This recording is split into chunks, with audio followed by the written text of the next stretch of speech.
کرام آئے، پیدا ہوئے۔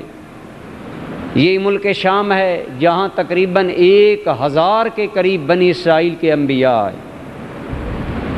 تو اس طرح علماء کرام فرماتے ہیں کہ اللہ تعالیٰ نے 4 مقامات کی قسمیں اٹھائیں، چاروں کا تعلق اللہ کے نبیوں سے ہے۔ وہ لوگ کن سے؟ اللہ کے۔ شام، طور سینا، بلد امین، شام سے تعلق باقی سارے نبیوں کا رہا۔ طور سینا سے تعلق اللہ تعالیٰ کے پیغمبر موسیٰ کلیم اللہ کا خاص تعلق ہے، اور مکہ مکرمہ سے جناب ابراہیم علیہ نبینا و علیہ الصلاۃ والسلام جو جد الانبیاء ہیں، جناب اسماعیل علیہ السلام، اور سب سے بڑھ کر حضور سید الانبیاء ہمارے آقا و مولا کا شہر سے تعلق ہے۔ تو اللہ تعالیٰ نے 4 مقامات کی قسم اٹھائی۔ 3 مقامات کی چیزیں 4 ہیں، مقامات علاقے 3 بنتے ہیں، اور ان سب کا تعلق اللہ تعالیٰ کے نبیوں سے ہے۔ تو اس سے یہ بھی معلوم ہوا کہ وہ مقامات جن مقامات کی نسبت اللہ کے نبیوں سے ہو جاتی ہے، وہ مقامات عام مقامات کی طرح نہیں رہتے، بلکہ خدا کو بھی وہ اتنے پیارے ہو جاتے ہیں کہ اللہ تعالیٰ ان کی قسمیں اٹھایا کرتا ہے۔ اس سے انبیاء کرام کی نسبت کا فائدہ پتہ چلتا ہے۔ برادران ذی قدر، اللہ تعالیٰ نے 4 قسمیں اٹھا کر بات کیا کی۔ وہ کیا بات ہے جو اللہ تعالیٰ نے کی اور قسمیں 4 اٹھا کر کی؟ میرے دوستوں اور بزرگوں، وہ چیز اور وہ حقیقت انسان کی حقیقت ہے کہ انسان کیا ہے، اللہ پاک نے انسان کو کیا بنایا۔ تو اس بارے میں بالکل حقیقت واضح ہے کہ اللہ تعالیٰ نے 4 قسمیں اٹھا کر انسان کی حقیقت کو بیان فرمایا۔ تو اس سے پتہ چلتا ہے کہ انسان اس کائنات کی مخلوق میں سب سے بڑی حقیقت ہے، اور انسان کا مقام ساری مخلوق میں انوکھا، نرالا اور نمایاں ہے کہ اللہ تعالیٰ 4 چیزوں کی قسمیں اٹھا کر انسان کی حقیقت کو بیان فرما رہا ہے۔ اور وہ کیا فرمایا؟ والتین والزیتون وطور سینین وہذا البلد الامین لقد خلقنا الانسان فی احسن تقویم۔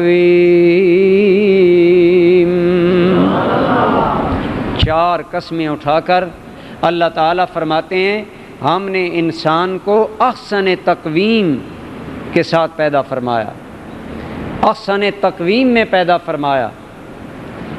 تقویم کے وام سے نکلا، اس کا معنی ہوتا ہے حقیقت، یعنی انسان کی حقیقت ساری کائنات سے حسین ہے۔ احسن اس میں تفضیل کا صیغہ ہے، سب سے حسین اور خوبصورت ہے۔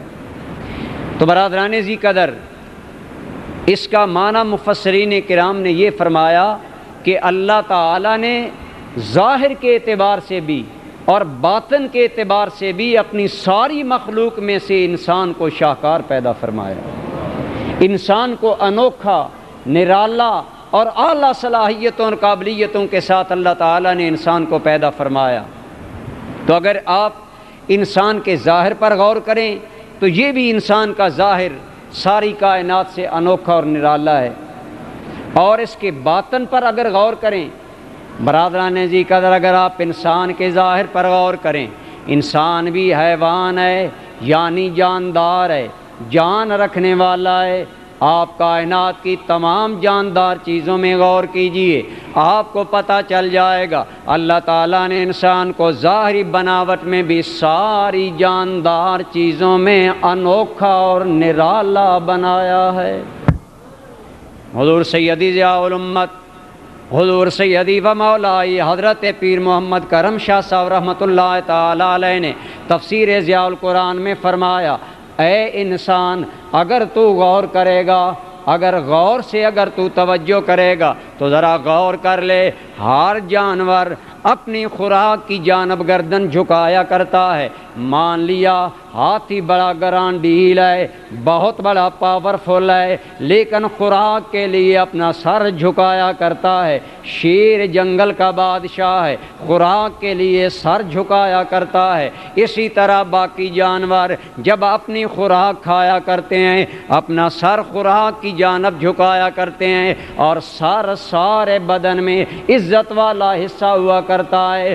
ارے ہر جانور جب خوراک کھانا چاہتا ہے اپنا سر خوراک کی جانب جھکا دیتا ہے, لیکن جب باری آئی اے ابن آدم تیری, جب باری آئی اے اولادم تیری, جب باری آئی اے انسان تمہیں بنانے کی, تمہیں اللہ نے ایسا نہیں بنایا کہ تمہیں خوراک کے سامنے جھکنا پڑے, غذا کے سامنے جھکنا پڑے, اپنی ضروریات کے سامنے جھکنا پڑے. اللہ نے تمہیں ایسا بنایا کہ اللہ نے تیرے 2 ہاتھ نوکر بنا دیے. یہ ہاتھ تیرا لقمہ تیار کرتے ہیں, تیری روٹی پکاتے ہیں اور لقمہ بنا کر تیرے منہ میں ڈال دیتے ہیں. گویا بتا دیا اے اولاد آدم, ہر چیز اپنی خوراک کے سامنے جھکے تو جھکتی رہے, لیکن تو میرے خلیفہ آدم کا بیٹا ہے, میں تمہیں نہیں جھکنے دوں گا. کیا حسن تخلیق ہے انسان کی, کہ انسان کو اللہ کریم نے ایسا بنایا کہ ٹانگیں خدمت کر رہی ہیں, ہاتھ خدمت کر رہے ہیں, اور لقمہ تیرے میرے منہ تک پہنچتا ہے. حضور سیدی ضیاء الامت فرماتے ہیں, اے کاش لقمہ کھانے والے انسان کبھی تو نے غور کیا ہوتا کہ جب ساری کائنات خوراک کو جھک رہی ہے اور میرا مالک مجھے نہیں جھکنے دیتا, تو کیوں نہیں جھکنے دیتا؟ خدا کی قسم صرف اس لیے نہیں جھکنے دیتا کہ اے میرے بندے, میں نے ساری کائنات تمہیں جھکنے کے لیے بنائی ہے, لیکن تمہیں اگر جھکنے کے لیے بنایا ہے, اگر تمہیں جھکنا چاہیے تو صرف اور صرف میری ذات کو جھکنا چاہیے. جانور پیدا کیے تیری وفا کے واسطے, کھیتیاں سرسبز ہیں تیری غذا کے واسطے, چاند سورج اور ستارے ہیں ضیاء کے واسطے, سب جہاں تیرے لیے اور تو خدا کے واسطے. اے انسان اگر تو غور کرے گا تمہیں پتہ چلے گا. ارشاد باری تعالیٰ فرمایا والتین والزیتون وطور سینین وہذا البلد الامین لقد خلقنا الانسان فی احسن تقویم. اے انسان اگر تو اپنے بارے میں غور کرے, اگر اپنے بارے میں تدبر کرے, اگر اپنے بارے میں غور و خوض سے کام لے, میں اللہ رب العالمین قسمیں اٹھا کر کہہ رہا ہوں, ارے خدا کی قسم کتنی بات پیاری کی ہے. کرنے والے نے کہنے لگا انسان تمہیں اپنی ذات کے بارے میں پتہ نہ چلا, تمہیں کیا بنایا گیا.